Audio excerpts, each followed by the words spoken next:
Good evening, it's 7 o'clock in Rochester. Welcome to the regularly scheduled meeting of Rochester City Council. Today is August 25th, 2025. City Clerk, the roll call, please. Salvia. Here. Dixon. Here. Hauser. Here. Jones. King.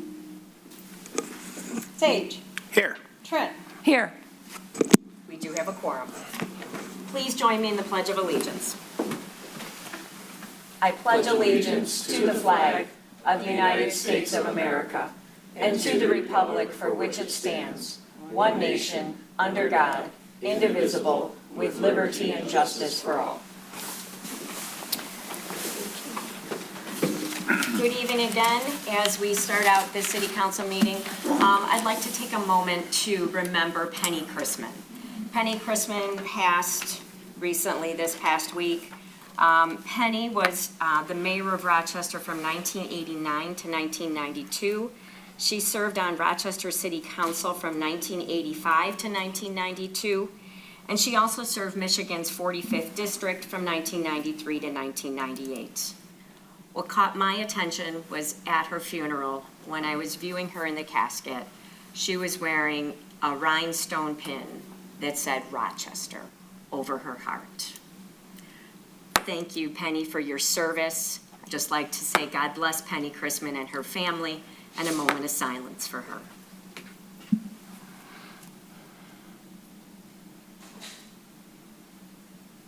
Thank you.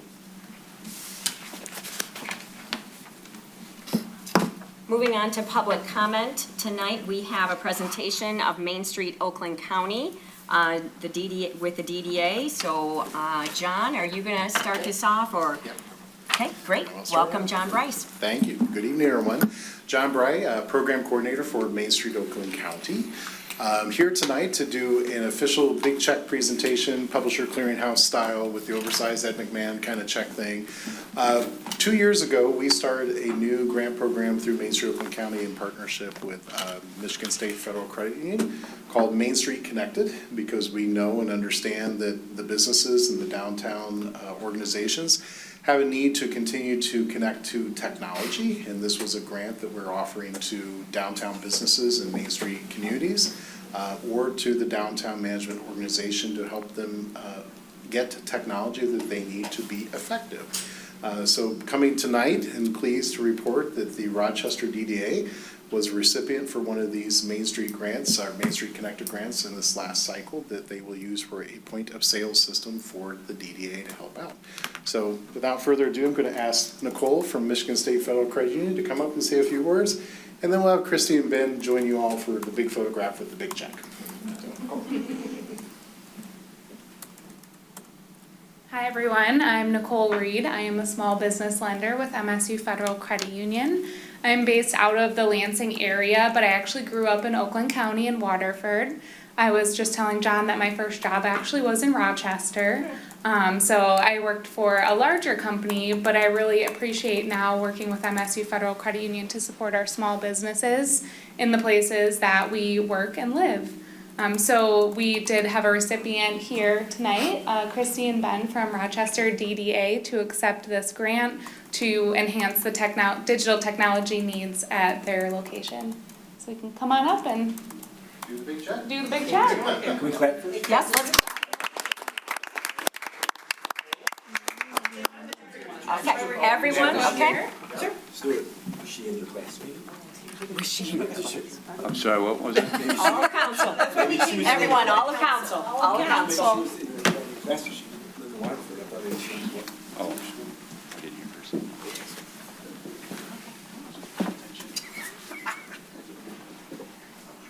Probably not, right? Yeah. I come over here. I know. Let's leave. 1, 2, 3. This one's for the yearbook. 2, 3. I've got one here. Where's this one? Sarah, this one's wallet size. Would you like a glossier? 1, 2, 3. Thank you. Congratulations. Good job. Got the camera, right? Oh, You're rubbers in? Yeah. Crazy.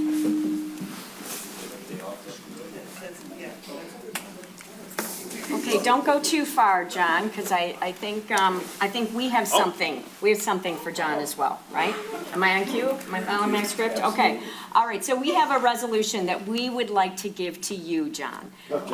So if you could please step forward. Thank you, thank you. So this is in honor of Main Street Oakland County and their 25th anniversary. So whereas Main Street Oakland County started in 2000, therefore it's celebrating its 25th anniversary this year. And Rochester downtown is one of the first 3 communities selected to join Main Street Oakland County in 2000. And whereas Main Street Oakland County provides community support programs, economic development, and assists with revitalization. And whereas Rochester has held the distinction of being a nationally accredited Main Street community for 24 years. So that's right, just 1 year after the program started. Whereas thanks to the support of Main Street Oakland County, Rochester was named a Great American Main Street award-winning community in 2013.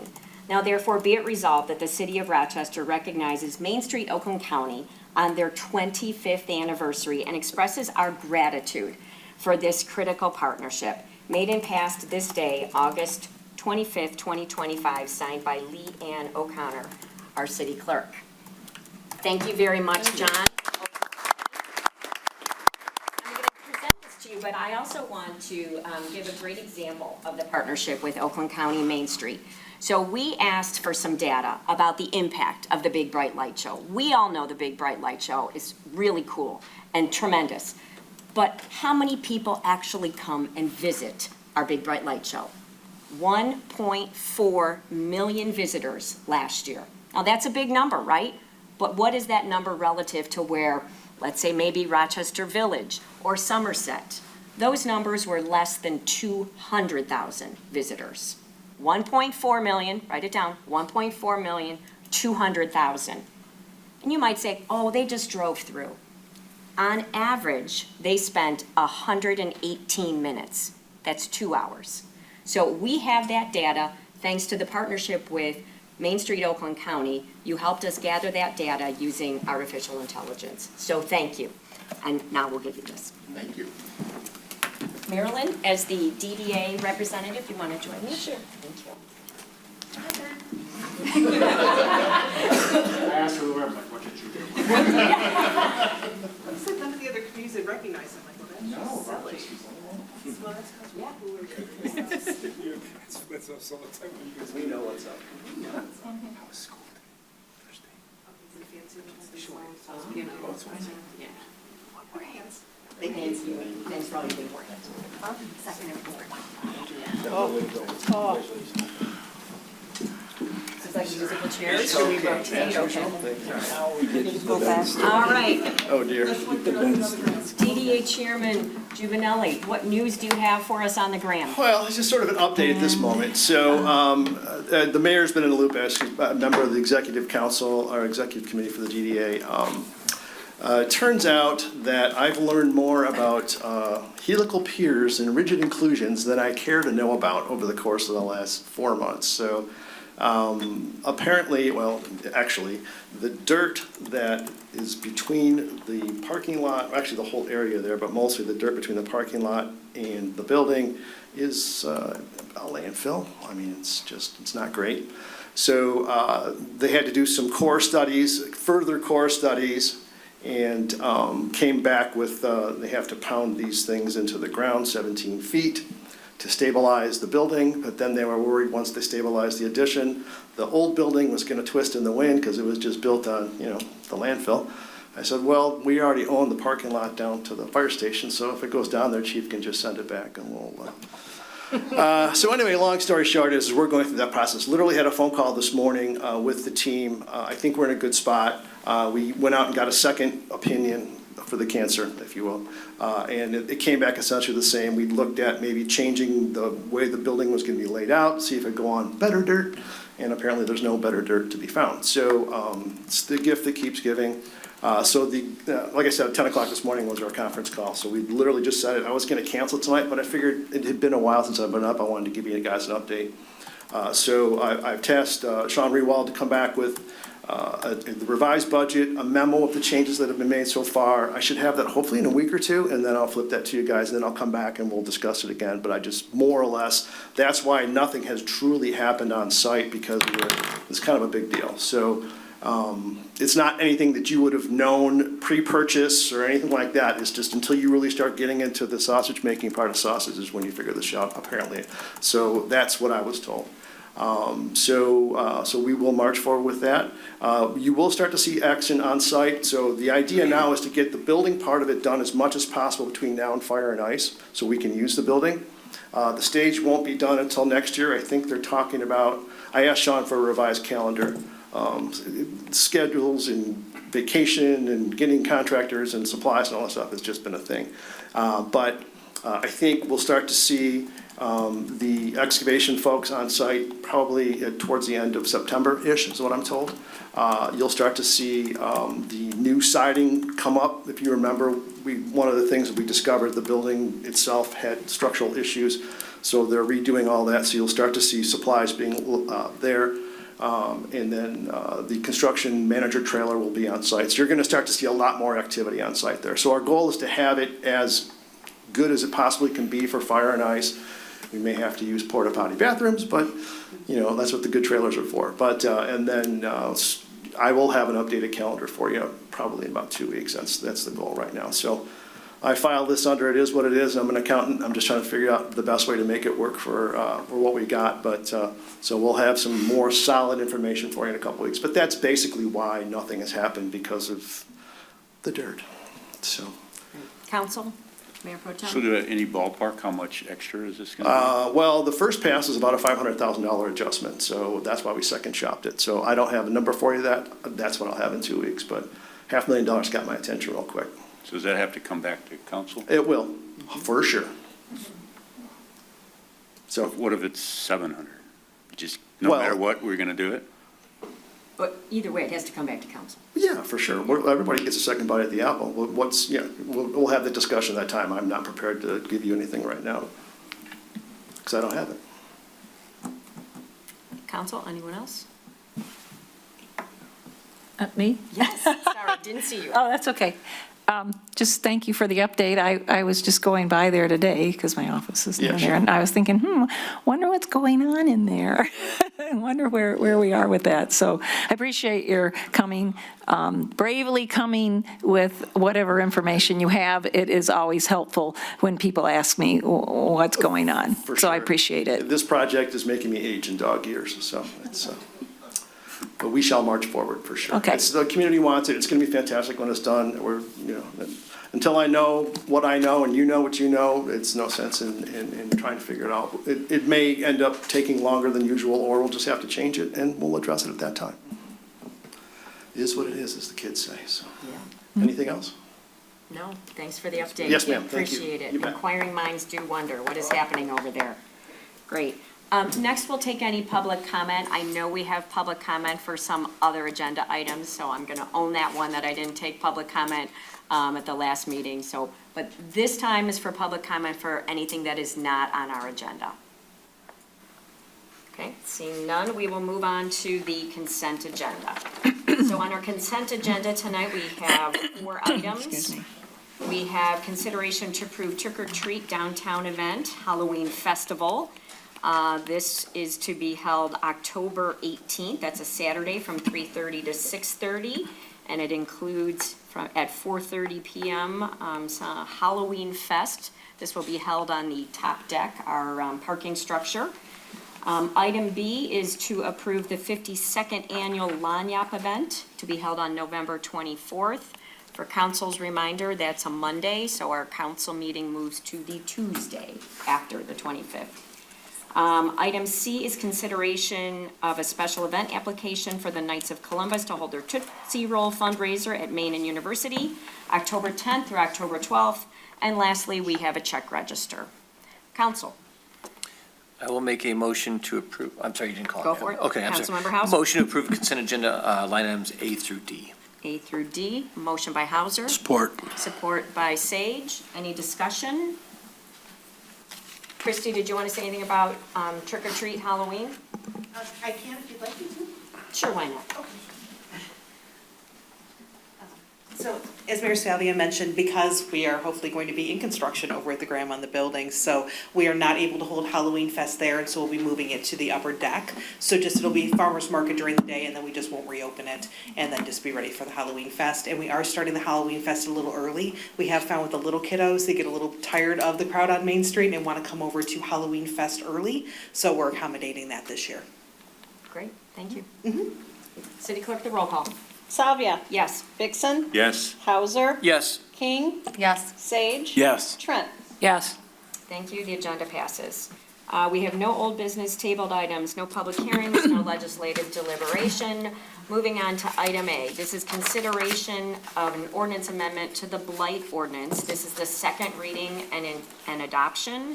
So, City Attorney, would you like to refresh us on this, and then I will take public comments. Certainly.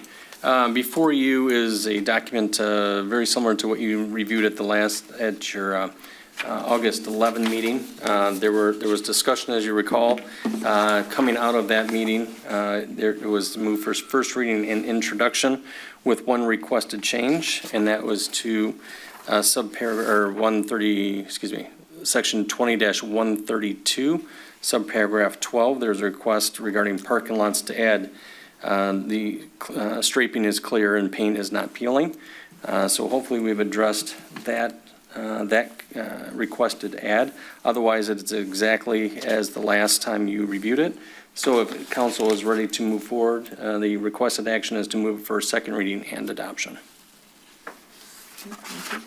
City Clerk, as a point of clarification, do I allow council to deliberate on this first, or do I take public comment first?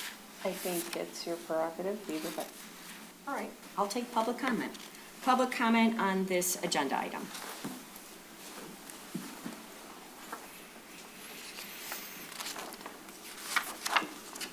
Hi, Paula Filer, 133 Brick Street. So as you know, it was over a year ago that I first came before this council to talk about the blight issue in my neighborhood. It came with the feline cat problem, which is now under control, and I do want to acknowledge and thank those of you who worked with my neighbors to get that issue under control. But the blight issue remains. So over the past year, there's been much discussion, but very limited progress. The council formed a committee to address the blight, and I believe their intentions were very genuine. They worked to propose the changes in the blight ordinance, but unfortunately, every effort seemed to be met with resistance. It ultimately took one rogue commercial property owner and the resulting public outcry to bring us where we are today. So to those who have said we do not have a blight issue in this city, and even repeated that belief at the last meeting, I ask you, how did a simple post by a taxpayer on the Nextdoor app questioning gates being installed at the Atala property spark such a strong public outcry about the blight and enforcement there? So the answer, I think, is really simple. The residents are deeply concerned about blight. And just because they don't always come to meetings doesn't mean that they aren't watching, and that doesn't mean that they aren't concerned. Without detailed, very specific language, enforcement officers, courts, and residents are left to interpret rules differently. A clear ordinance eliminates that confusion. It protects residents, it gives them a voice, and it ensures that everyone knows exactly what is and what isn't a violation. I'm optimistic that this new ordinance will address those concerns. But passing this ordinance is a good first step. More must be done, because the truth is, our ordinance means nothing if the city doesn't enforce the rules that are on the books. What we need is for council to take a look at this as only the beginning of the city's renewed efforts to solve this problem. With this ordinance in place, I urge council to finally hire a dedicated code enforcement officer. The idea had been brought up more than a year ago, and I think it met objection because of cost concerns. Yet this council recently approved $500,000 for a skate park, which is going to only benefit a fraction of our citizens. Surely a fraction of that investment can be made, and it really should be allocated to a position that benefits the entire community. I ask you also to consider placing enforcement responsibilities with a department better suited to handle them.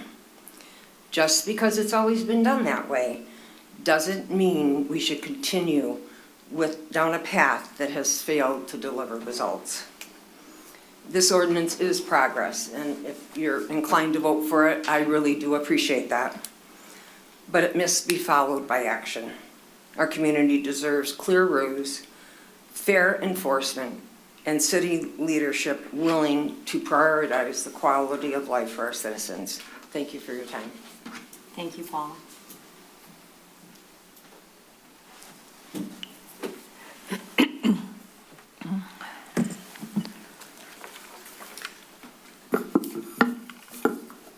Hello, everyone. My name is Rich Kenjuk. I live at 657 Springview Drive. I'm also representing the Stony Creek Ridge Homeowners Association. We have 467 homeowners. I've been the VP of Landscape and Infrastructure now for the last 14 years, and I've been on the board for 16.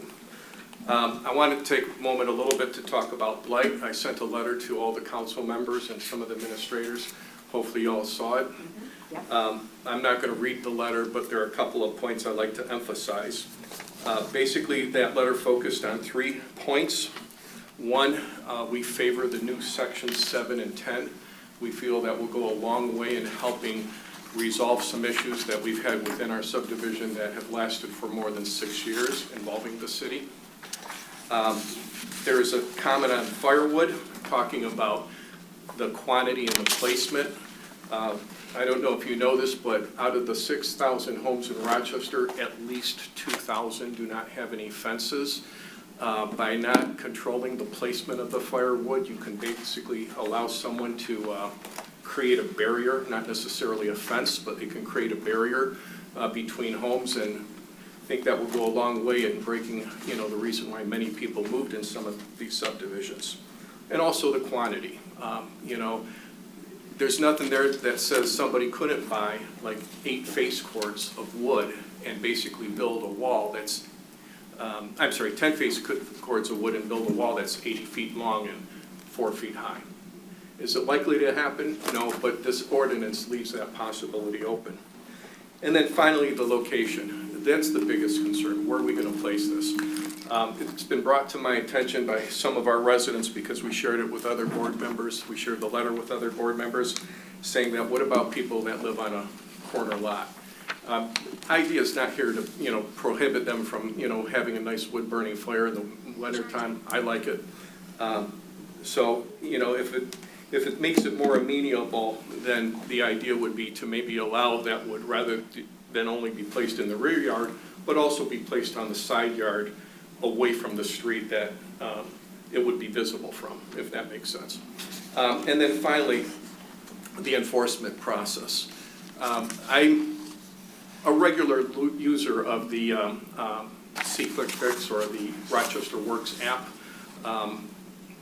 Probably look at it once a week or so, get updates and bulletins on a regular basis. And I know that's going to be a tool to hopefully make this whole system work a lot better. But thus far, I haven't really seen a lot of changes. I've seen a little bit of cleanup, but it still has a long way to go. For example, in my feed, I have a dead dog from 2022. That's low-hanging fruit. That should have been cleaned up by now. And there's other examples. Maybe it's a problem with the app. Maybe some folks aren't seeing it, but I'm seeing it in my feed. But more important than that, there's got to be, a process here. Just this past week, one of the issues that I put in was closed out. And if I didn't know who to talk to, it would be closed and I'd be searching for somebody to take care of it. not everybody, not all the residents out there in Rochester knows who to call to escalate an issue. So I would recommend that there be other things like a single point of contact to get some information or make an inquiry, and also an escalation procedure. Because sometimes these issues, and a couple of them have been closed out early in the last couple of weeks that I'm aware of. The problems weren't resolved, but the issue was closed out. So that's basically my say. Again, we are in favor for most of it. We'd like to tweak a couple of things. And then finally, we'd like to see a strong enforcement process. Thank you. Thank you. So any other public comments on this agenda item?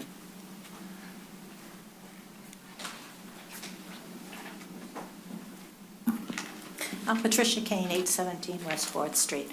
On this blight ordinance, I know when we first were discussing, and it was council member offered to look into it, take a look at it, it went back, and it was supposed to be taken apart, separating commercial properties from residential. We then heard from our city manager that there were like 23 cases or better of blight, but almost all of them were grass at a time when we had the weather where grass is going to just go crazy, which is understood. And it's at times when people were gone, it was closer to a holiday time, spring vacation.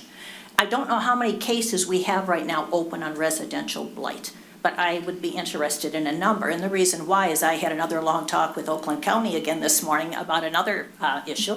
And quite frankly, they're saying we have no blight. We do have a couple of isolated cases, absolutely. I will say that. But if they're being handled and handled the best they can, it's like, it's not everybody. And we've seen it happen where we do this and it's just like a blanket for everybody. Our city is really in good shape. We do have some commercial properties that definitely need some help and would fall into that, where I'd have more of a concern with that. Our taxes has gone up, our property values have consistently gone up, and that's just the way it is. And I did hear from people again in my neighborhood, and they're just concerned about somebody driving around in a vehicle 8 hours a day on city payroll, our tax money, looking for anything that would meet that. And I tried to give them reassurances that it would be done hopefully in a manner that's acceptable, where it's not everything, it can't be, because as we talked about it, there is character, there are older homes, there are older people. It is also private property. And I know a lot of people don't like what they see, but not liking something because it's older or not to your vision does not mean it's wrong. Their fear is somebody's going to be riding around looking for it to come back and say, look how many violations I wrote. To fit for someone else to say politically, this was necessary to do it like this, when it isn't. So that is a concern I'm just sharing right now that is out there. And at the last meeting, after we passed and we voted, I shouldn't say we, excuse me, you voted for first reading of it and accept us going to second reading. Even our mayor said Rochester doesn't have a blight issue. And I think we need to get it out there that we really, even though it's a topic right now that's really kind of on the top percolating, we do not have a blight issue here when you look at the definition of blight as such in this community. And I think that's important to remember. We have a lot more good than anything else. We do have some isolated, but as far as I know from what I've been able to research myself, they are being taken care of one way or the other. So that is a concern about dedicating a person. Thank you. Thank you. Thank you. Any other public comments on this agenda item? Okay. So council, I will turn it back to you. Councils, any motions? I'd like to just make a comment Yep. to one of Councilmember Hauser. Mr. Kenzig's comment about quantity. I don't necessarily have an objection to scaling it back to avoid that situation that was presented. I don't know if that's possible to do, though. I mean, Mr. City Attorney, what would the process be if there was a tweak in language here with respect to quantity? You would just direct that. It wouldn't have to come back at another time. So You can make changes. This is before second reading and adoption. If there are changes in language that you wish, you may make that as part of the motion. Okay.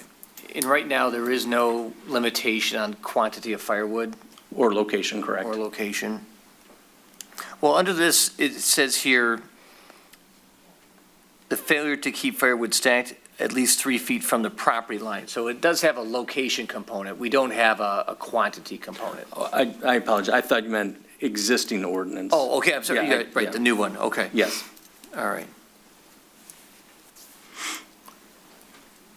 All right, so I guess to my colleagues, I'm not adverse to limiting something to avoid that situation where someone has 10 face cords, so it creates a log cabin wall. But again, how do you determine if it's 1, 2, 6, 10, or 12? You know, that's, I can appreciate the concern. I also trying to figure out the equitable component. Madam Mayor? Yes, I'm sorry. That's okay. Councilmember Trent. Yes, I do understand that there was no quantity limit in this new language. I don't recall anyone building a wall with wood. Is there anything in this ordinance, though, that if somebody bought, I don't know, 2 or 3 truckloads of fireplace highs wood? I didn't mean to smile. Is there no intention here, but is there a situation where somebody buys a whole lot of firewood on sale and they pile it like 10 feet high, that wouldn't there be something in this ordinance? You could go knock on their door and go, that's doesn't follow typical, wood stacking procedures and purchasing procedures here in Rochester? I'm not aware of any limitations. I've never heard a complaint that someone has too much firewood in my years here, but, if it was clearly used to be a fence, which, we have on occasion had where people have said X isn't a fence, but the city is determined to be a fence and made them take it down. Mm-hmm. But fences are also allowed at a certain height too. So, you could add a limit on there, but I haven't heard that to be an issue, but you can certainly add that. But currently in the ordinance or as proposed amended, there wouldn't be a quantity limitation. And then how do you decide the quantity? There's my other quandary about this as well. So from my standpoint, in the proposed ordinance, we have some language in there that we have never had in there before regarding firewood and stack and location. I think from my standpoint, I have continued to say we need to work on our process, which is where I'm hoping with the Blight Committee, with some of the tools that we have recently been made aware of, that not only would use See-Click-Fix, but it would give a process that is used by other cities, tools to take the administrative burden off of people and put it into the tools. So I feel like we need to continue to work on our process, and this ordinance change is a step in the right direction. It tightens up the timing, gives us some more tools, but we just got to keep working this process. So to give you an idea. Councilmember King. Sorry.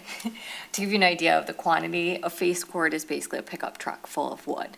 So, 12 pickup trucks would be a lot of wood on somebody's property. And that, I think there were some points made about, farming and, creating homes for animals. And, I think most places in the city, that probably wouldn't be a proper place for storing it. We don't have large, wide acreage, of land. Maybe there's a property or two that does.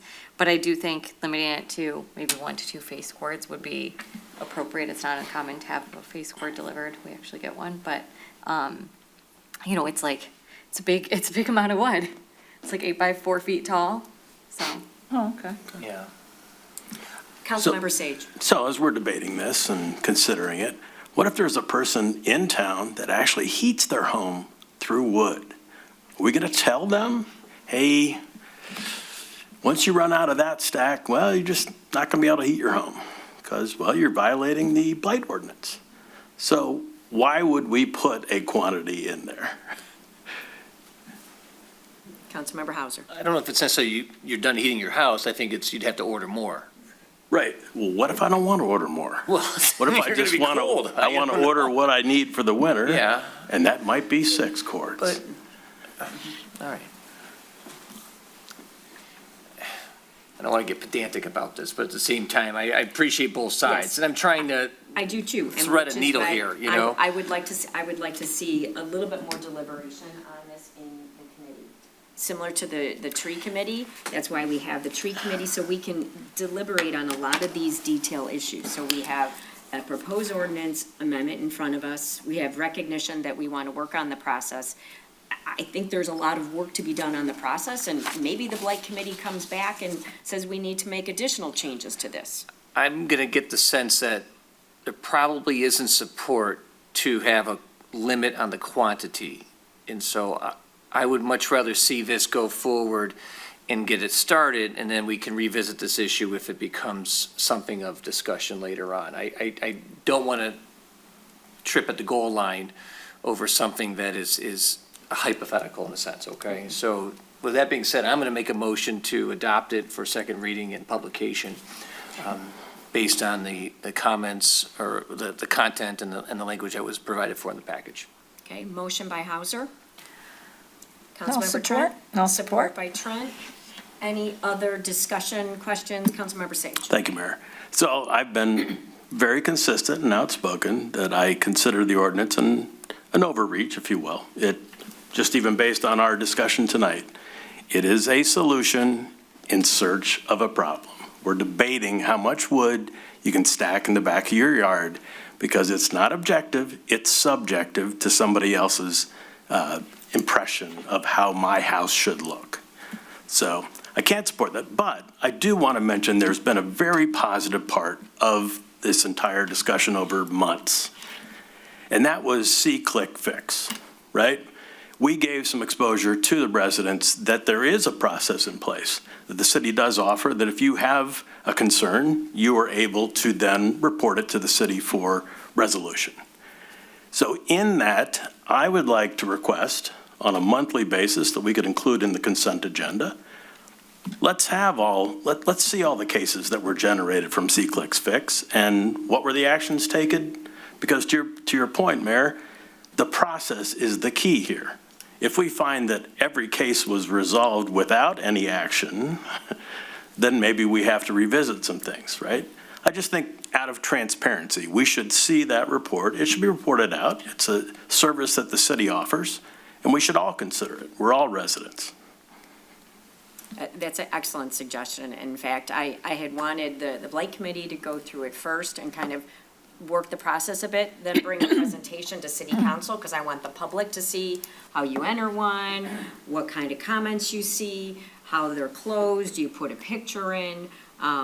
I have seen that report that shows all the actions, and it's a pretty colored report. There's a lot of red, yellow, green, which tells me there's a lot of different statuses there. So excellent suggestion. Any other, Councilmember Trent? Yes, I would, being on the Blight Committee, would like to thank Councilmember Hauser on his diligence and his patience and the work that he did. He did so much work on this, and he started this, and he getting it over the finish line, and I just wanted to show my gratitude. I know we butted heads a few times, but all in good fun. Yeah, thank you, I appreciate that. Really, I do, thank you. I mean it. Thanks. Thank you. City Clerk, the roll call. Salvia. Yes. Vixen. Yes. Hauser. Yes. King. Yes. Sage. No. Trent. Yes. Motion passes.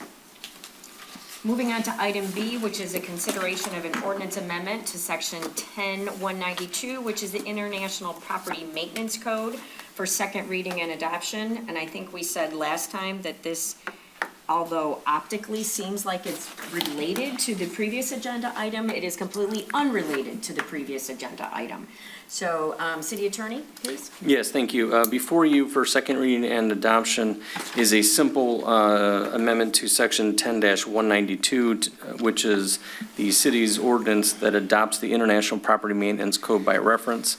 The only change in this is to update the year of the code that is being adopted by the city. Currently, it's the International Property Maintenance Code 2006 edition, and the proposal is to change that to the 2021 edition.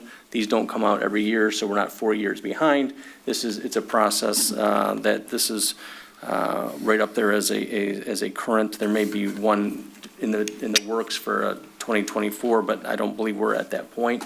So at this point, the change would be just to adopt the 2021 reference in section 10-192. Thank you. Any public comment on this agenda item? Seeing none, City Council.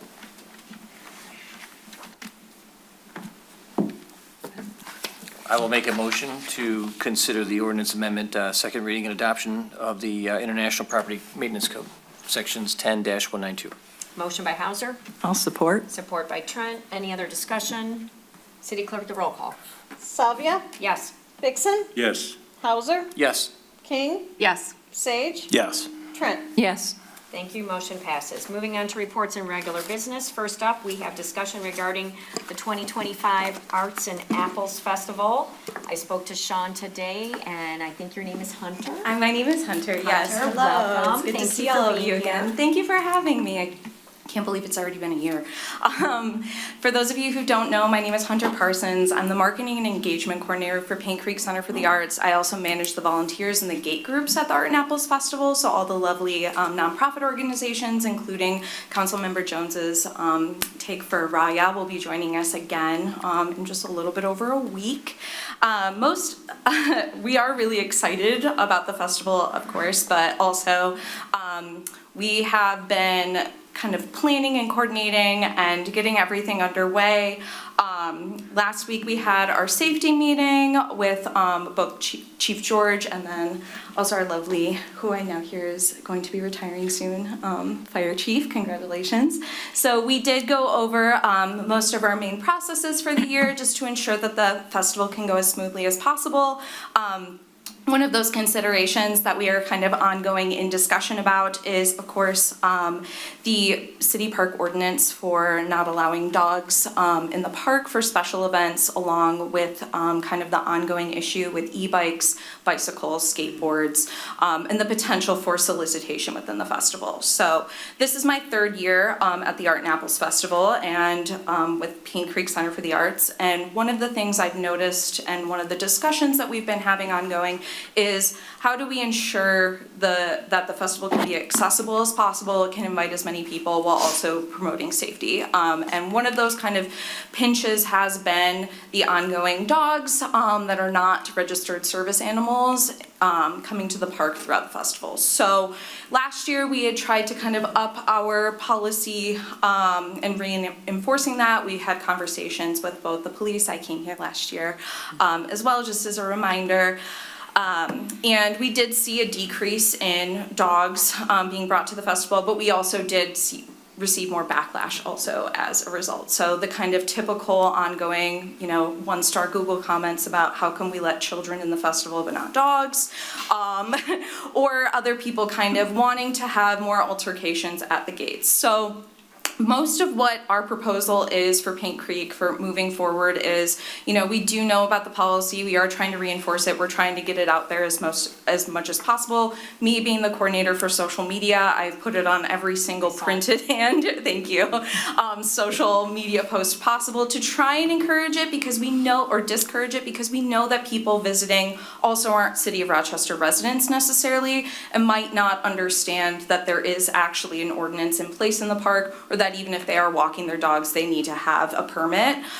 So what we have been in discussion with was I proposed to our executive director, Sean Hayes, the increase of signage through the form of yard signs at further perimeters of the park. So or other areas that would be hotspots, such as the parking garage on Walnut and 4th, the parking lot at 3rd and Walnut, even a little bit further out from Pine, just so people have more of an opportunity to make the right choice.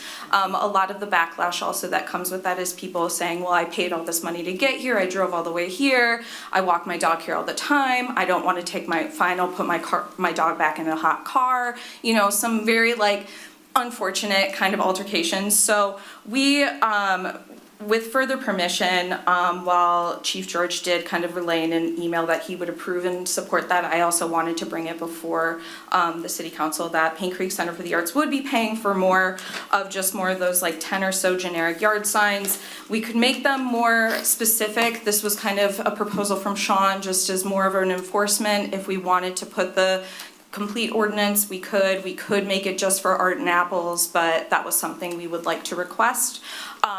The other thing also being if the official City of Rochester social media accounts would be able to also kind of restate those policies and just kind of remind people. We hope that that will kind of lead to less upset at the park, but I think coming from a personal standpoint, my point of tolerance last year ended when I saw a pet dog go after a training leader dog. I don't really accept that. I asked that person to leave the park myself, just because I think with us being the main location for leader dogs, that's something I would hope that the City of Rochester would also continue to support and engage and encourage people to learn what a service animal is doing, and the differentiation between bringing your dog to like a hot park with a lot of people and a lot of noise and food and disruptive things, and just in general that kind of continuation. So thank you. Thank you, Hunter. So that puts, I know your volunteers all in a very challenging position. Yes. And I know you want to do everything you can to prevent that. So, so do we need, City Manager, do we need to take any action to support them on that? No, Okay. I think, I hear it, and I agree with it. We don't want to put the dogs in a tough spot, nor somebody having confrontation. So I think easy-handed, but more communication would be good. So I'm in support of putting up the signs. Signs and then our Facebook, social media. Correct. And Okay. website, we can do a lot there. Okay, thank you so much. I appreciate it. Thank you. Any questions for me? Yeah, Council, any questions about Arts and Apples? Ribbon cutting is Friday, September 5th at 4 p.m., correct. And we're excited. We were just named Sunshine Artist Magazine's number 11 out of 200 best art fairs, which means that artists reporting at that festival put us at number 11 for the most lucrative and profitable festivals. So we're anticipating 290 artists. Last year, our estimate for patrons was about 55,000. So we're hoping that kind of the weather holds out and we can continue to have that successful festival for our 59th year. So thank you. It's wonderful. It's a very special festival and very important part of the City of Rochester. Thank you. Thank you for everything you do. Thank you. All right, moving on to item B, which is an update regarding revisions to the skate park design. So I don't know if we're going to have a video present or a Zoom, or just Jason's going to handle this. I thought I heard Vaughn was going to be here. He is. I saw him, there he is. There he is. Ducking. You were hiding.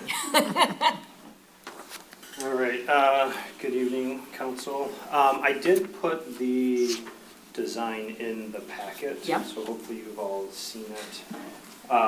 So I kind of wish Ben was still here because like him, we are also dealing with dirt. Less than desirable dirt. So we came to you on June 9th with the selected option for the skate park from Spun Ranch. Vince O'Neill was here and presented the park design and the budget. Over the last couple months, we have been discussing the dirt. So we have a geotechnical report, one of the same engineering firms that was used for the DDA. The sub-base for the skate park is costing, it will cost a little bit more than what Spawn had initially anticipated. They came back to us and more or less asked for us to take care of the sub-base, so we would give them a suitable subsurface to build the park on. So we've been going back and forth working with them. within the initial $500,000 budget. So with that, Spawn has priced out the base, but they had to alter the design a little bit. So it's about 600 square feet smaller, a little bit of a different shape, but all of the features, or most of the features of the skate park are the same as the original design. Still the same concept, is still a plaza design. Same entrance that we were looking at before, which is going to be funded separately. So what we're looking for now is the okay to proceed with the updated design that was presented to us on July 31st, which includes the base in the $500,000 cost from Spawn Ranch. So refresh us on how this design process has worked in terms of money that they have received from the city. We actually haven't paid them anything yet. The contract, I believe, states 5% due upon approval of design development. So as soon as we approve this design and actually sign off on it, I think that's when we owe them 5%, another 5% when construction drawings are done, and then the majority of the work or the payments come during construction. And so the design concept that's before us, it's in our package on pages 50, 51, 52, 53, 54. 55 includes all the elements that for the non-skateboarders of us here, we don't really know what these things are, but they look all really cool. It shows where it fits into the site map and then the cost estimate. So this is fully installed for $500,000. Correct. Our budgeted amount. Correct. So I want to clarify that. Councilmember Sage. When we look at page 56 in the dotted lines, that's what your 500,000 gets, nothing else. Correct, the dotted lines. Good point, because we had wanted to clarify that previously. So this is a better drawing, yes. So none of the other amenities are there. And so the other cement and the shade structure, those funds have been received at the Community Foundation, and the city received a grant from the Realtors Association for shade and benches. Okay. Correct, yes, we Yep. still do anticipate we are going to build the entrance for the park as well. Councilmember Trent. And the sidewalk, are we still getting that little additional sidewalk? That's not in the budget right now. Okay. Yeah, that's not planned right now. They're still showing it on there, but that is not in the plan as of right now. Was there a price tag attached to that? I don't recall. Okay. But there are funds at the Community Foundation, correct? Yeah, that's what we're going to use for the entrance, so. Okay. Yeah. Okay, thank you. So I had a couple other Yeah, questions. Councilmember Sage. Thank you. So under the exclusions list that Spawn Ranch has detailed for us, so construction signage, city manager, is that something we would be putting up or at our expense or? Yeah, I mean, it's a board picture. We can do that, yeah. It wouldn't cost $100 probably. So we'll have to post the building permit on our placard. Right. That's free. So I don't know what other signage. I guess what I'm trying to do is monetize the exclusions to see what it's going to cost us to get the project completed. So as you go down that list, what's the value to each one of those things, and do we bear that expense? Page 58 in the package. Handling any environmentally hazardous materials, site amenities, ADA parking lot improvements, bonding, permit fees. It's unfortunate that this doesn't include bonding. It seems like a performance bond would be appropriate with this contractor. And I think that's not included because they are self-performing all the work. I don't think they're hiring any subs for it. So as a design build, it just wasn't included in there. We're not anticipating doing any work to the parking lot or needing to do any work to the parking lot. If you look at the entrance, it does show an ADA accessible ramp. So there will be the ability to get there from the existing accessible parking spaces within the site. DPW, adjacent to the park, so. And then as far as permits, I talked to the building department. There's no permits as far as construction permits that are required for it. And I think that's Should be it. no cost here, that's what I'm looking at. Third-party testing and inspections.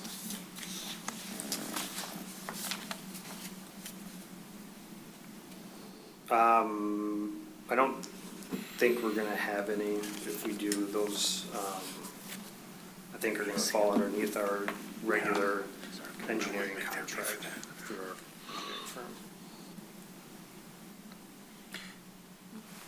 Councilmember Hauser. Sure. The exclusion, the site amenities, the access path, the interior shade structure, facility, and sign, although they're not part of this particular contract, will that work be done concurrent with this? So it's all done at the same time, so the Correct. skate park and this entrance will all be done simultaneously? Yep. Okay. So, Councilmember Sage, to your question, does it make sense to have the city attorney review these? Should these be worked over? Are there any risks here that could be a considerable dollar amount? I mean, when I look at the list of exclusions, I mean, it's just a contractual decision, is that here's their price. It doesn't include these items. I mean, hazardous materials, I mean, that would be, I would expect that from a contract to have that exclusion, because that's an unknown. The other ones are pretty, I mean, pulling permit fees, we'd be essentially pulling our own permits, so we would be paying ourselves, so that doesn't. The signage, I think city manager touched on it. The third-party testing and inspections, I would suggest that it's probably our own engineer that would be the third party that would do the inspections.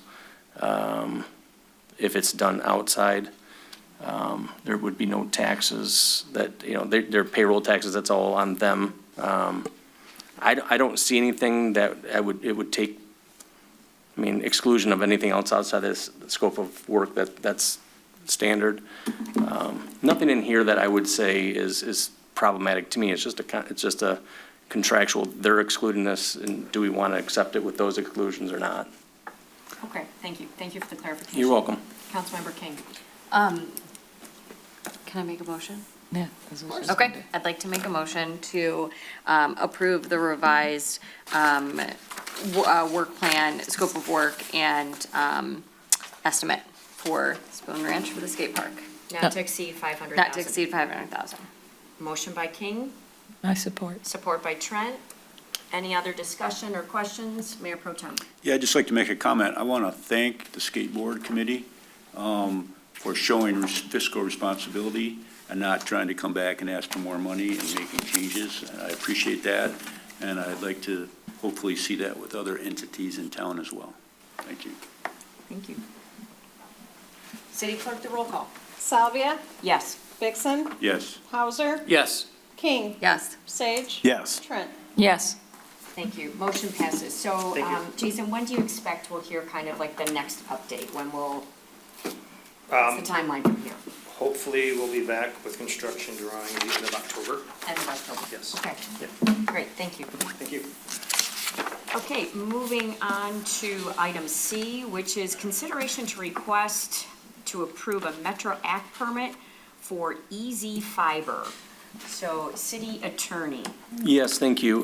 Before you today is a Metro Act permit request and application.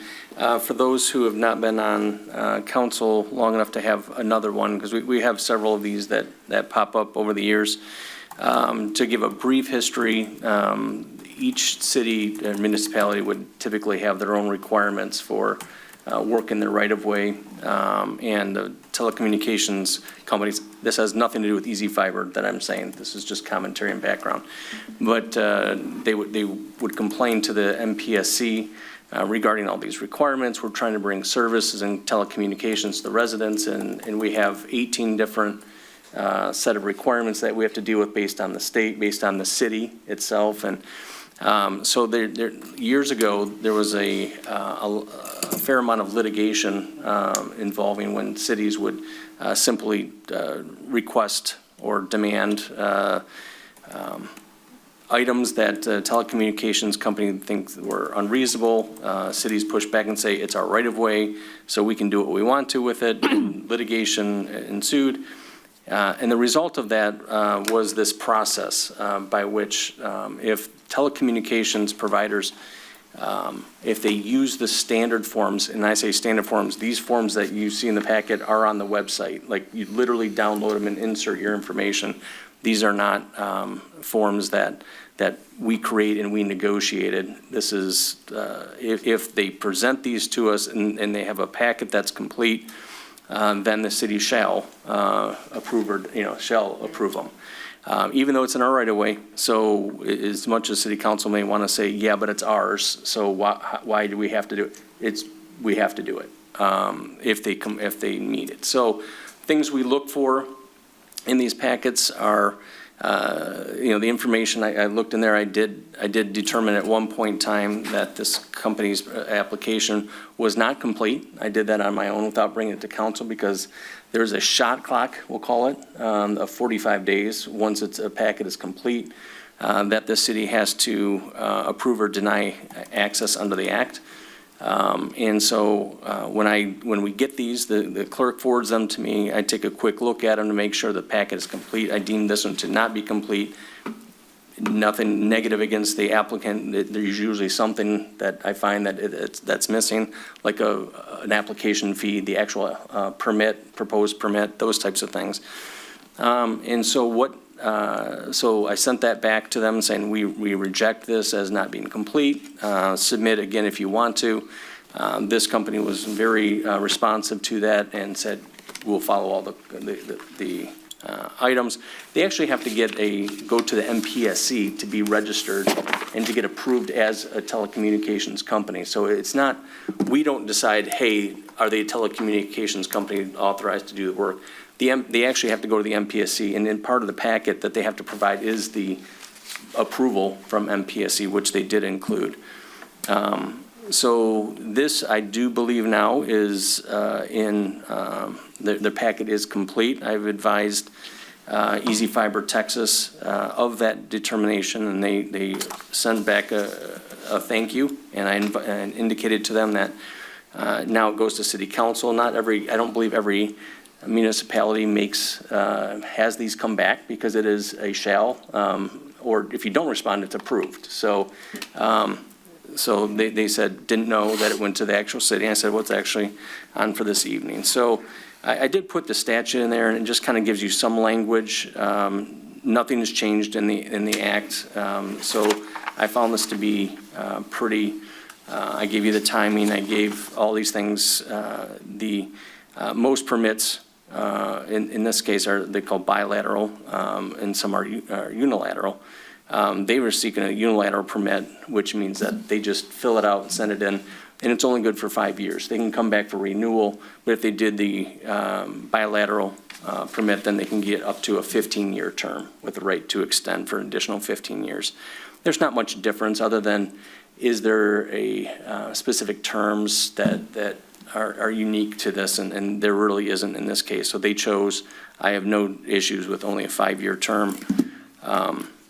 So the one thing that we always make clear to applicants is that just if the city does approve this, it's always subject to, because what happens is they submit these permits and applications for consideration, and that you'll see the map in there, and it's essentially the whole city, right? Because they say we want to provide it to the whole city, and therefore they track every single street in the city as, here's our map. Well, it's hard for these companies, and rightfully, and I don't disagree with it, to actually say, okay, in this street, we're gonna go underground, in this street, we're gonna go overhead, and we're gonna go down this side of the sidewalk and not the, so that's not generally what the people who submit these are. Once it's approved, then their construction people get involved and actually figure out how do we make this work. I do, as I do on these, to say, you do need to have DPW and engineering approval as to where these happen, because as City Council knows, the underground is spaghetti in certain places, and there's lots of other things in there, and this drives the cities crazy, but they are not planning on doing anything above ground. So I feel that's, City Council prefers that, so that's a good thing. So these will be buried, and a lot of it's directional drilled, so it's not there. So when they're ready to actually construct, which she indicated, she being the person from Easy Fiber, indicated that it will be several months before they actually figure out and do the actual mapping as to what their plan is, and then they will connect with the city to say, here's what we're thinking, let's have a sit down. So that's how this process works. And I also did say, oh, by the way, there are streets in the city of Rochester that aren't city roads, such as Rochester Road and some of them, and Parkdale. So she was like, oh, okay, well, now, so we can't give approval for those. They'll have to go to the entities that own those roads, like the state of Michigan and the county. So those are the things that we kind of work through is we can't give you blanket approval.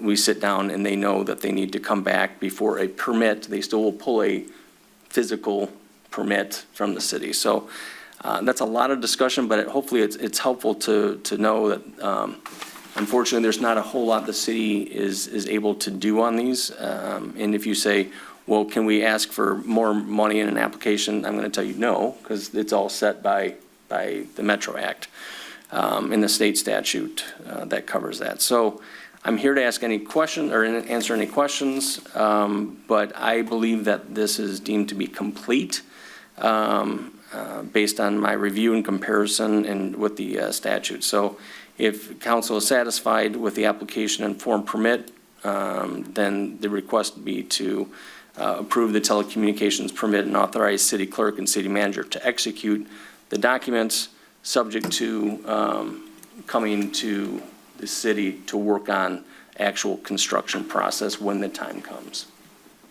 City Attorney, a couple questions about Easy Fiber. Just a quick search on them. It looks like it's a Texas-based company. I didn't see that they do any business in Michigan. Is this, in your discussions, are we the first community that they're trying to come into in Michigan? Did she share anything along those lines? She did not. I do know that they, if I recall the permit, they do have a certificate of, to transact business in Michigan from 2023, as I recall. So they've at least put the paperwork in the state of Michigan for at least 2 years now. I don't know. I did not run a similar search to see if they have other, if we're the first or not. That did not come up. And if I may just jump in for a minute, when they first reached out through my office, I was pretty adamant about make sure you know what you're getting into, because we have so much underground overhead here. Restoration, we're big on restoration. If you don't have specific clients you're aiming at, a broad stroke, here's some more internet, probably it's not the greatest idea for a business plan, because we've never even heard of you. And she said, thank you for your consideration and information, but they still filed. But that's how I came at it. It's like, who are you and why are you here? Is there a certain customer you're looking that you need to get to par or something? They had no answer. So. And so does this mean if they end up putting fiber in, residents would be able to get home internet through Easy Fiber versus AT&T?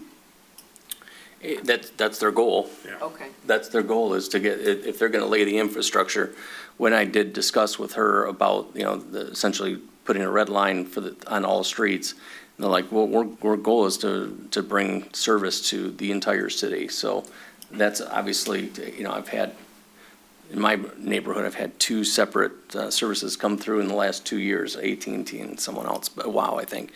it's unfortunate that they don't use the same lines, they don't do, it's all separate things, and a lot of times it's going to be parallel lines to each other, and. Well, they claim they have different technology.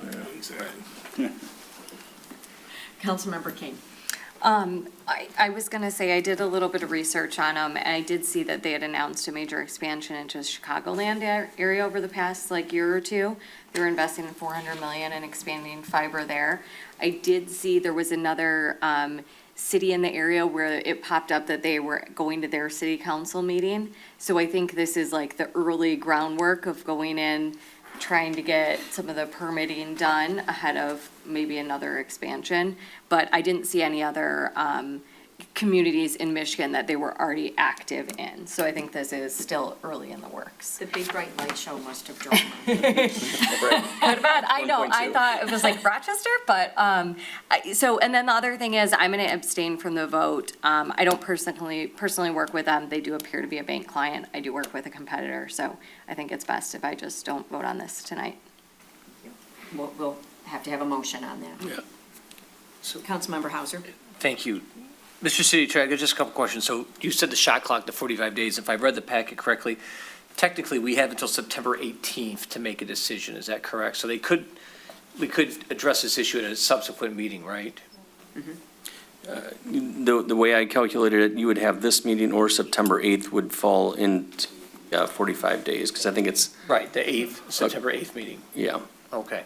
And then the question I have for you then is there, and this is absolutely hypothetical, I'm not telegraphing anything, but is there any basis to reject an applicant if they fill out all the forms correctly? Is it really that simple as to, hey, I filled out the forms, I've done everything, doesn't matter if I have a bad record or if I've got, lots of claims against me, I fill out the form, so therefore, it's perfunctory, you have to accept it? Yes. I guess the question is there any basis that a city council would have to reject an applicant? I can't answer that hypothetical. I would imagine there's some basis that if they didn't do it, I've kind of filtered through the actual check the box type stuff. But if there was something that, I can't foresee what that would be. I know that early on in this process, in the Metro Act, people tried to do that, and the MPSC is not municipal friendly. So, I don't know what basis that would look like, so it's hard for me to say, is there any possibility? Sure, I'm sure, that because the statute, says that we get 45 days to approve it or not. Right. No, I get it. I appreciate it. Sure. You answered that question. Thank you. Councilmember Sage. Thank you, Mayor. So I wanted to clarify some of your comments, City Attorney. So based on this map that's presented to us, that both the delivery area as well as the right-of-way permission, there are some roads within this map that are not city roads. Correct. So would those be excluded from the service? Yes, well, it would not necessarily excluded from service, but they couldn't do it under our permit. They would have to go through MDOT and the county to get approval to go. What about the HOA-owned roads?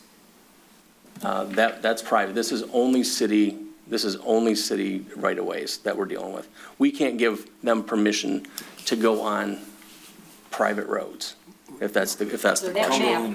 that map with the red lines includes some roads that are private roads. And that is one thing that I said, is there are some roads listed on it, because they truly admitted, they just redlined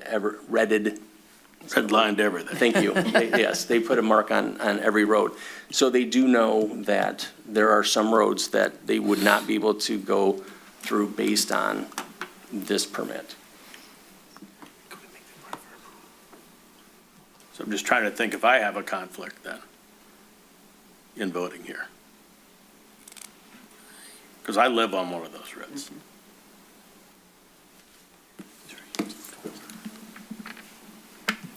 Quick comment on that, if I may. You're a member of the public.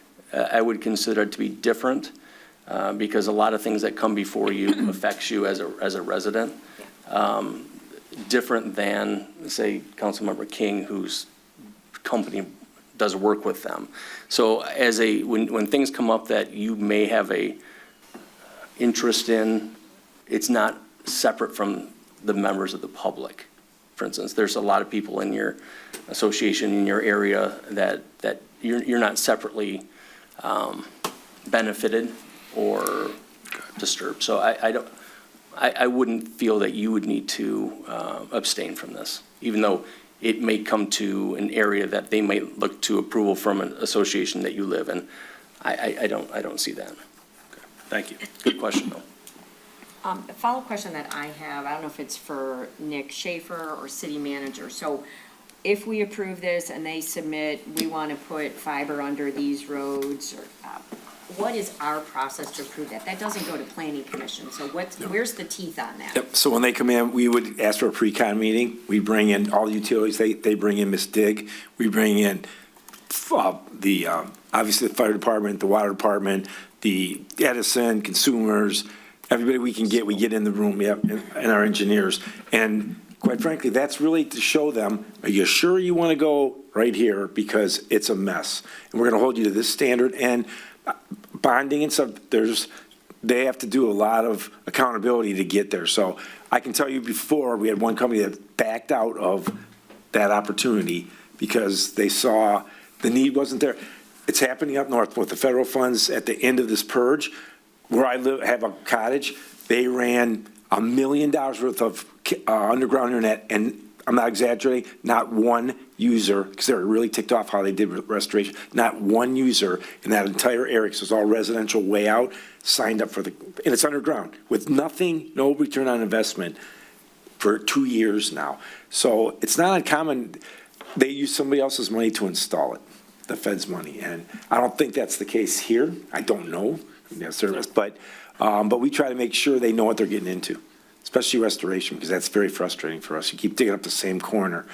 If it's ag sidewalk, you're putting ag sidewalk back. We make that very clear in our pre-construction meetings, so we won't make them come in and tell us what they're going to do. So they could not proceed without a permit, approved permit from the city to install.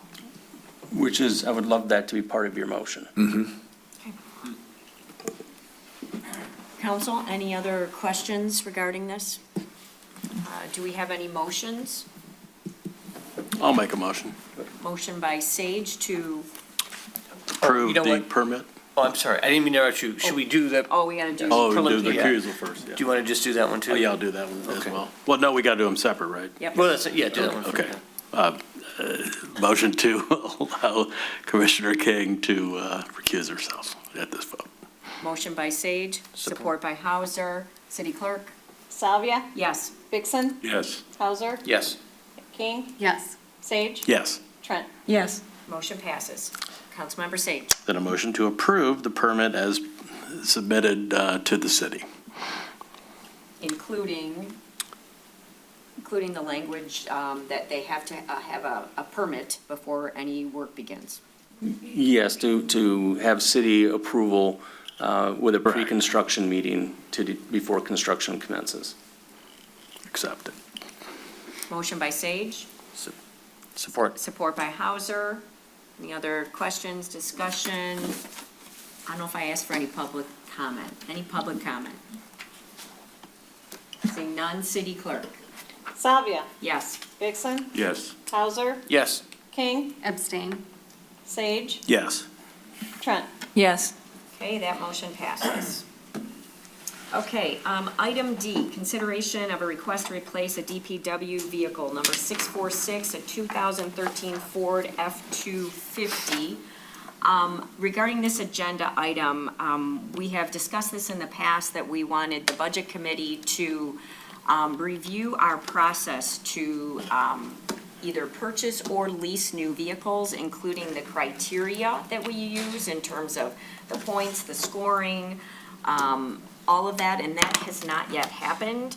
So I am hoping this one can go back to the Budget Committee to review that scorecard and our process before that comes back. I was told this is not a urgent request. It's not like we have a vehicle down. It's not urgent. So that would be my comment on this. I don't know if I need a motion to do that or table it? No? Okay, all right, any other comments on that? You guys good with that? Okay, all right. Moving on to reports from various boards and commissions. So the first one is receive a report for the Rochester Homecoming Committee.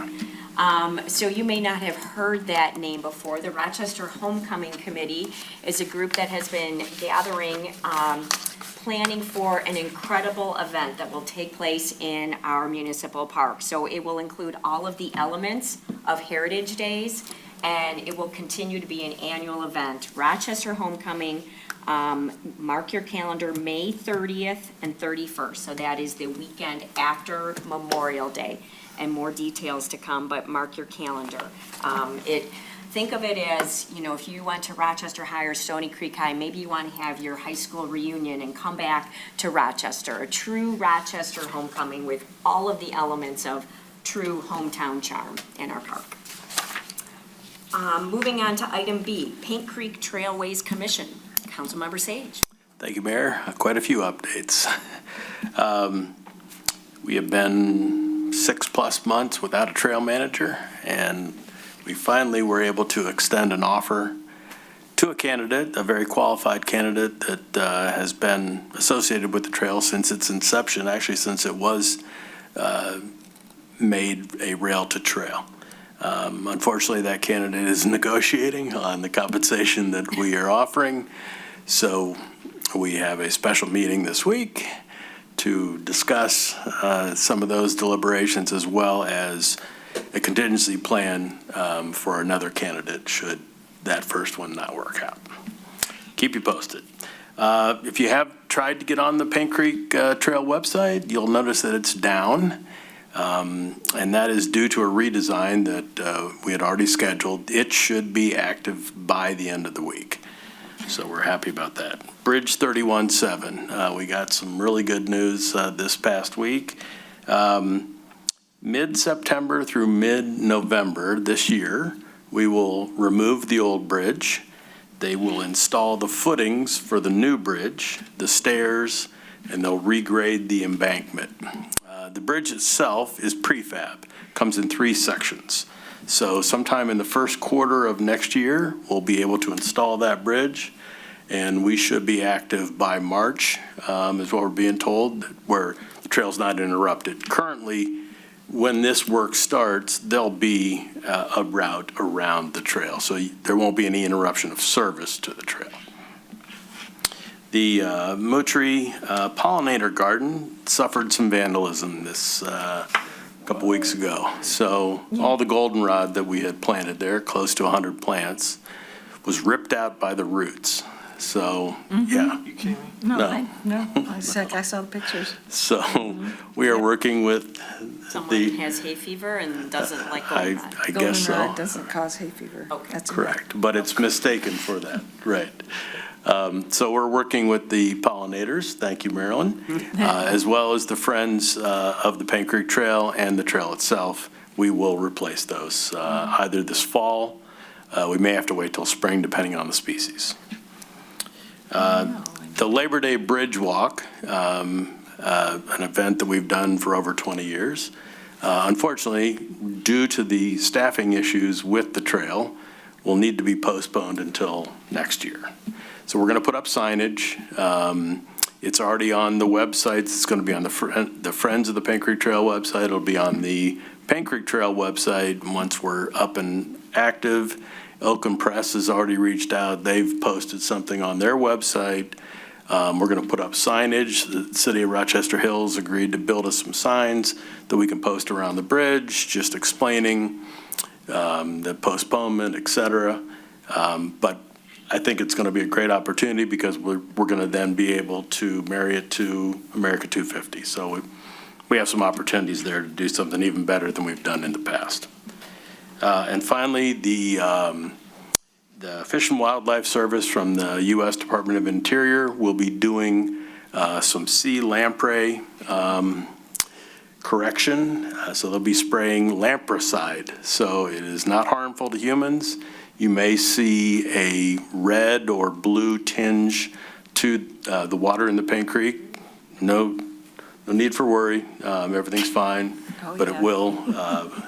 Apparently, the sea lamprey is very invasive and could disrupt the entire Great Lakes fishing stock. So it's very important that we get this work done. That's it. That's a great report, thank you. And it is already on Facebook that the bridge walk is delayed till next year. Great. Next up, we have a report out from RARA. Councilmember King. Thank you. We had a fairly quick meeting this month, but revenue through August continues to increase. I think through July, we were up 230,000 over last year, and participation continues to increase. We've had really good turnout with both movies in the park and Bites and Beats, which is at the Lions Park Amphitheater. For the first year, I think one of the nights we had 300-plus people. The final night of the season is this Thursday, August 28th. There's supposed to be a really great band, so I'd encourage you to come out for that. The new entryway is finally well under construction. The framing was up. They were just waiting for the electrical before they could put the finishing on.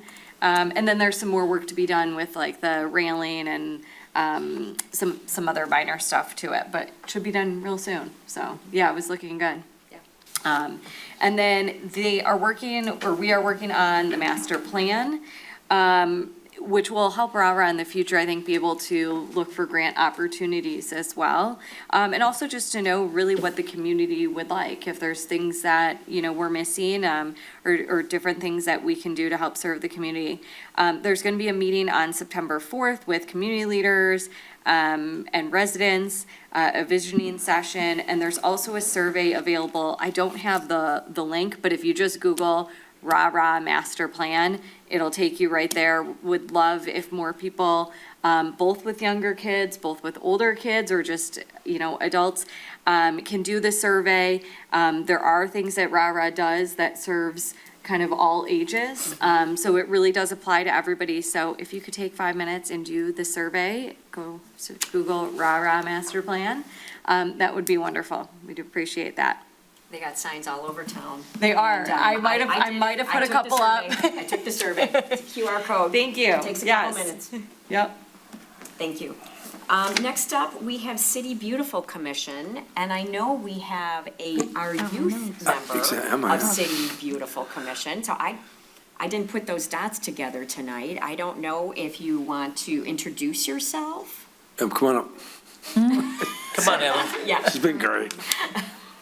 We're so happy to have you here tonight. Thank you. Hi, I'm Emma Loosefelt, a student liaison for City Beautiful Commission. Thank you. Thank you for being here. And what high school do you go to? Stony Creek High School. Awesome. Cool. Can I say a few words? So Emma jumped right in. So we wanted to try to get some folks involved. And Emma came in, great listener, and then right out of the gate, kind of digested everything we're doing and said, hey, I've got a project I want to work on. So over at the Memorial Grove, the new Memorial Grove All Abilities Park, we were able to raise money to get a shelter and then some raised gardens. She said, why don't you let me take a stab at the gardens?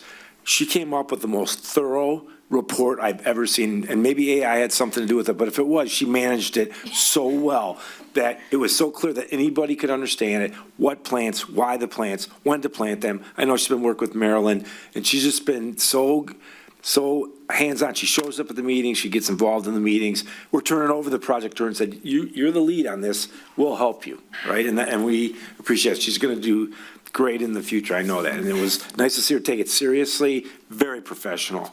And we were real proud to have her as part of our team, absolutely. Awesome. Yeah. Thank you, Emma. Thank you for being a part of City Beautiful. Yeah, of course. She's kind of quiet. Councilmember Trent? I attended the meeting, and Yep. she had a lot, but she did a great job. Yeah, she did. I also have the Yeah, go ahead. report, unless you. No, go ahead. Wonderful. Thank you for being here. Unless you want to say anything else. No, I'm okay. We're looking Get the forward, spotlight off. looking forward to the sensory garden in the All Abilities Park. Yeah. So I attended to give her updated report on the southern wet meadow that's in the municipal park. And we have informational signage coming, and it will be like the size of the informational signage at the municipal park butterfly garden. So hopefully, we're going to have a ribbon cutting in early October once the signage is put in. And also, the City Beautiful Commission is really, really a hardworking group, and there was discussion about the raised beds. So I think it's going to be planted in early September, is my understanding, yeah? And then the second rain garden is going to be planted in mid-September. And the group is also working with the Eagle Scout, with an Eagle Scout on the Nature Sounds Amplifier, which will be near the southern wet meadow, at the trail next to it. So the Eagle Scout is supposed to come to the next meeting in October for a report on that.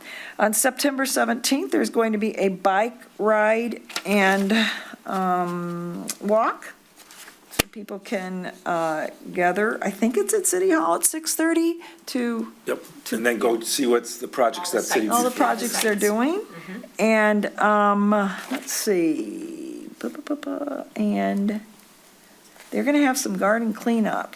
I don't know when that. Yeah, I think that's this Wednesday night at 5 o'clock. Before Art and Apple's right at the walkover bridge. The four corners they're natural, but they look overgrown. So they're going to get in there and trim them up nice for Art and Apple. So they're going to catch all four things with the volunteers. So. Yeah, they worked in that garden area as well and added native plants, and it's looking good. And last but not least, the Clinton River Watershed Council is having a rain barrel sale, and it's going on until September 24th.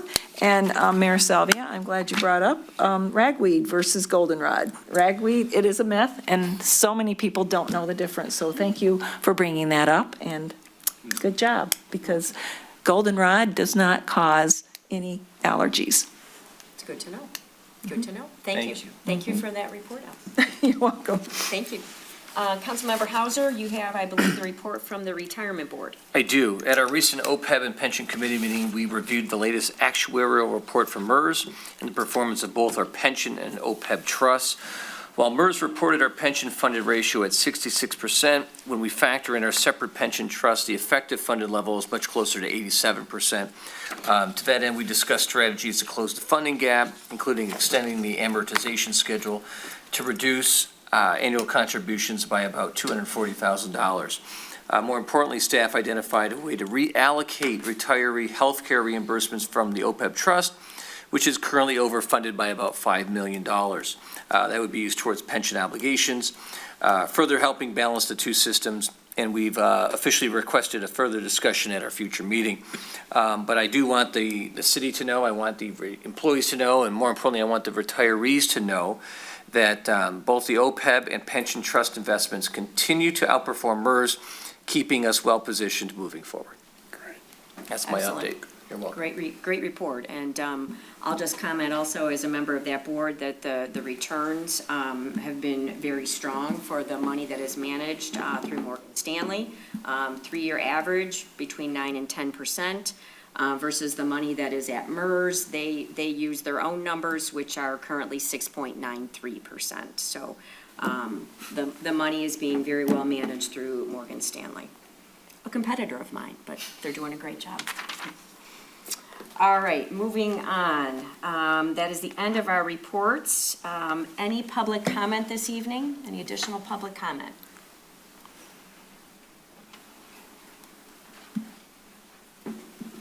Thank you. Just a couple of things. First of all, I think if you Google it, cord wood, a face cord, can be measured in linear feet. And I think there is a way to do it because it's been measured before. And there is a measurement for it, the way it's stacked for a cord. Next thing is we just spent quite a bit of time on the blight ordinance on wood. How much, where to stack it, what's appropriate. Please, I hope when we have a discussion in the near future that we have a more in-depth and detailed discussion as to the byproduct of burning wood. Every breath you take, when you smell the scent of burning wood, is negatively impacting your health, whether you are aware of it at that moment or not. Many people in downtown area, old residential with the houses on top of each other, and now all these Bigfoot houses, suffer through the time it starts to get cooler because they can't breathe on their own property. They can't go outdoors and rake leaves without coming in stinking, literally, from wood smoke, the burn of it. It causes heart disease, it causes lung problems, it causes high blood pressure, it causes nervous problems, it causes asthma, it causes sore throats, it gives you headaches. But the most dire impact is the several types of cancers it causes. It also takes away someone else's right on their property. And we don't move into a city like Rochester to have a life ended early because they can't get away from wood smoke, the byproduct of it. And I think that is a very important part of when we're talking about wood burning and encouraging how much and not putting a limit on it. And I realize you can't, but there's something that needs to be thought of. Since we're moving in such a healthy, good area with all of the planting, all of the natural stuff, all of the health, all of the walking, why would we want to leave such a heavy pollutant in our backyards, on our public sidewalks, for everybody at all ages, including newborns, to be forced to breathe? Thank you. Thank you. Any other public comment this evening? Do we have any callers online? Brian, I think you're behind the camera there somewhere. Yes, I am, and there are no callers tonight. Thank you. All right, thank you for helping us out tonight. City Clerk, anything to add? 2 election-related items, just to remind the public that there is a candidate forum here in City Hall on Thursday, September 11th at 6:30 p.m. We'll push that out social media starting this week. And for candidates, the AV list for the permanent ballots will be issued next Tuesday, 9/2, and then I'll push that out to you with those ballots starting being mailed on the 25th. So you'll have 3 weeks to get your mailing ready to go, and then it'll start daily that following week. Right, and it looks like new voter registration cards were mailed out. We got ours at home, so. Yeah, got a few phone calls. We had one resident who thought I was sending them to Romeo to vote because he didn't realize Romeo was a road name. So there's a little bit of that. Well, good. I said, no, I'm not That's sending why, you that's that why, far. that's why we send them out. Yes, that is, exactly. Thank you. City Manager? Yeah, just 2 things. First of all, massive shout out to DPW Director Schaefer, in particular Jason Dickinson, for managing the last 2 weeks with the road projects downtown. They look spectacular. They're clean, they're crisp, walnut, pine, third, second. They had to move on the fly, move decks from the restaurants, the DDA's deck. They had to schmooze their way into that, even like, oh, you got to get rid of my deck. We're fixing your whole road. The fact that Jason told me today, we talked about it, that we allowed them to close the roads completely, made it quicker, made it more efficient. Jason had a few, and Nick, I think you did too, both of you had a few irritated people. I know some people might have got a few calls, but overall, 99.9 people understood, and it got done quick. And they just did Romeo, and you could see the difference between Romeo and downtown. Different contractor, but they had to use partial, and they had to open it up faster. So it seems like you get a little compromise. It's fine, but downtown looks spectacular. So I'm proud of the team. I know they're getting calls. They were out there till midnight with flaggers, and the contractor, that was Hutch. Downtown was Hutch. Unbelievable communication. He did everything he could. They did all of their team. They had extra flaggers out there. They would stop, talk to you, explain why you can't go that way. And kudos. I've never seen a job go that smooth or better. So, unbelievable job. So second is small world story. Make this quick. We are in Coeur d'Alene, Idaho, Saturday night with my son and daughter, and myself and Kim. So we went to dinner downtown in the seventh story of this hotel. Looks over Lake Coeur d'Alene, which is one of the top 3 places in the world to see a confluence of all these different lakes, Lake Coeur d'Alene and Pend d'Oreille. So we sit down on a window, waiter comes up, nice looking young man, turns out he's 30. He said, so, how you doing? Everybody's very personable there. It's a really nice restaurant. And he said, first time here? He said, oh, actually second time, but we're from Michigan. He said, oh, you're from Michigan? And I said, oh, here we go. No way. And he said, where in Michigan? I said, okay, you're from Michigan? I am. When did you come here? 8 years ago. I met my wife who went to Colorado State, but she's from Coeur d'Alene. First human he ever met or I ever met that said they were born in Idaho. Everybody comes to Idaho, but barely anybody is born there. So he said, so where are you from? I said, you first. He said, I grew up in Rochester, Michigan. I'm like, no way. I said, you didn't go to Rochester, which he lived on Renshaw. Yes, Renshaw. So he said, I said, which high school? Rochester High School. How old are you? 30. Do you know Jeremy Peckins? You probably would know Sean, his brother. Oh, I played soccer with Sean. I'm like, are you kidding me? And I said, what do you miss most about being in Idaho for the last 10 years? You know what he said? Lapuna's Coney Island. They don't know what conies are out here. And I laughed, but it was like, and we just had this great experience talking to him growing up here, and the difference between what Michiganians, however we call ourselves, and out there is totally different. But he said La Pumas was something he missed so much, and the Paint Creek Trail. He said, I used to go on that all the time. I was a cross-country guy. I ran that. So I thought that was a pretty cool small world story, so just had to share that. Send him a book. Yeah, send him a book. Yeah, exactly. Welcome back. Darn, I should do that. I will. I wasn't kidding. I know. Yeah. No, that's a good idea. It was really cool. He needs an invite for homecoming. Yeah, and an invitation to homecoming. Yeah, There we I go. can do that. Yeah, city attorney, Nothing, thank you. Councilmember King, Nothing this evening. Mayor Pro Tem. Yeah, I would just to reiterate what the city manager said, the paving job on Romeo, I mean, they did a great job, but they were fast. I mean, they were done in an afternoon, and they did a good job. And I think our policy of mill and fill has really been really good for the city. We've gotten a lot done, and it's been very effective, so.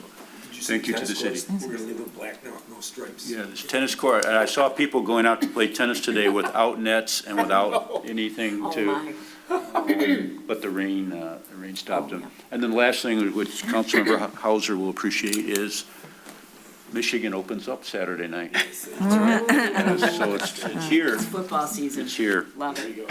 Awesome. Councilmember Sage. Nothing this evening, thank you. Councilmember Trent. Okay, I have a couple of things. One of them is I want to recognize the residents of Oakland Township who approved the library millage, so that makes the 3 communities in support of our library, Rochester Hills Public Library. Just a little history, libraries have existed since ancient times, from clay tablets in Mesopotamia to famed Library of Alexandria. But America pioneered something unique, the free tax-supported public library. Beginning in the 1800s, towns like Peterborough, New Hampshire, created libraries open to every citizen, not just those who could afford membership.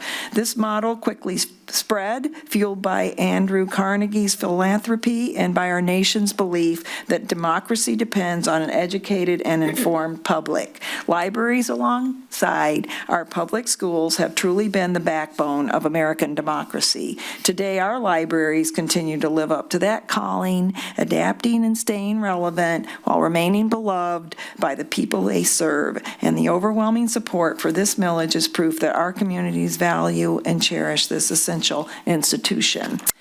And also importantly, Chief Cieslik is retiring, and I wanted to extend my gratitude for his nearly 5 decades of dedicated service. His leadership has left an indelible mark on our city, from elevating emergency medical response to the ALS level care to securing critical grant funding. He was really good at that, coming to the podium saying, I've been working on this grant, I got another grant, to guiding the department through unprecedented challenges such as the COVID-19 pandemic. His accomplishment, including advancing the department's ISO rating into the top 8% statewide and securing millions in the federal funding to support staffing, safety, and readiness, speaks volumes about his dedication to both your team and our community. Beyond the numbers, he had a tireless drive to serve. I was also impressed with his help with the feral cats on the cat committee. Without his support, it would not have been as successful. So thank you for your contributions. I wish you well in the next chapter of your life. Thank you. Councilmember Hauser. No comments this evening. Thank you. I would just like to say, echo all of Councilmember Trent's comments. I was not prepared to discuss that tonight, but we will have more celebrations around Chief Cieslik. I know he doesn't want any, but we will have more celebrations. We cannot thank you enough for a lifetime of public service, and I know you truly love Rochester and have demonstrated that with your public service. With that, meeting adjourned.